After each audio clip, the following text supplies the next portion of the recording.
toi, tu es un des skippers de Joshua. Ouais. Et comment s'est passé ce week-end? Très très bien. Nous, ce qu'on aime bien, c'est aller dans des événements un peu familiaux, pas des usines à gaz. Et puis montrer le bateau à des gens, même souvent, qui ne viennent pas spécifiquement pour le bateau, mais qui ont la surprise au détour d'un conduit. Ils font « Ah, mais c'est le bateau rouge, là, je le connais celui-là !» Et c'est vrai qu'à chaque fois, ça nous fait des rencontres géniales. On a des fois des gens qui étaient à Tahiti à l'époque de Moitessier et qui ont vu Josua ou qui ont eu une expérience qui nous racontent, ou des gens qui ont lu La Longue Route quand ils avaient 12 ans et qui, depuis, se sont mis à faire de la voile. Enfin, on rencontre plein de gens avec plein de belles histoires et en plus, on passe un week-end dans un endroit juste magnifique. Avec la meilleure place sur le port du Bono. Ah bah ouais, là, on est royal ici. Ouais. On n'a pas à prendre l'annexe pour aller au bateau. Voilà. Et donc, vous avez participé un peu aux festivités? Un petit peu autant qu'on pouvait, mais c'est vrai qu'on a eu beaucoup de gens qui voulaient voir le bateau. Ouais. On n'était pas trop de 5 à bord samedi pour répondre à toutes les questions. Mais on a réussi à y aller un petit peu quand même.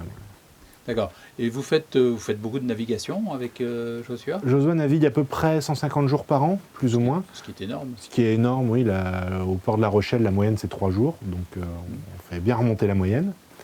Mais ouais, on fait beaucoup de sorties. Donc, au départ, Joshua est basé à La Rochelle. Donc, au départ de La Rochelle, des sorties à la journée, sur 2 jours, 3 jours, en fonction des marées, en fonction du programme.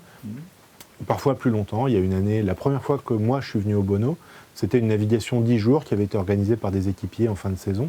Et on est venu au Bono voir la tombe de Moitessier. C'était le but de la navigation. D'accord. Et sinon, on vient des événements comme ici au Bono. Et donc, les équipiers sont des adhérents de l'association? Ouais. Dit autrement, il suffit d'adhérer à l'association pour naviguer sur Joshua. Ouais. On ne demande pas de niveau de voile particulier. On a un chef de bord de qui on attend un certain niveau. On a un second dont on attend un certain niveau aussi. Mais tous les autres équipiers, le chef de bord et le second sont suffisants pour naviguer sur le bateau. Oui. Après ça, on adapte le programme. Si on a plein de gens compétents à bord du bateau, on va pouvoir mettre le SPI, aller tirer plein de bords, etc.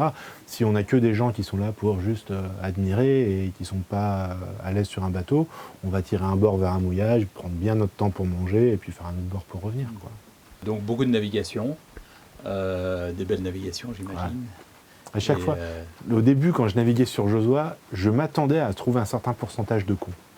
Et au bout de quelques navigants, on se dit, mais ils sont où? Statistiquement, ils sont où? Il n'y a que des gens géniaux. D'accord, ça c'est pas mal. Ouais. Ouais. J'imagine que c'est des gens qui ont envie de naviguer sur Joshua.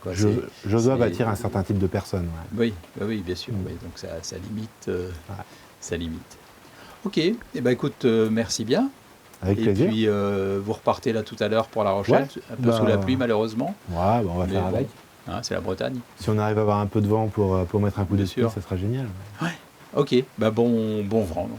Merci beaucoup. Merci.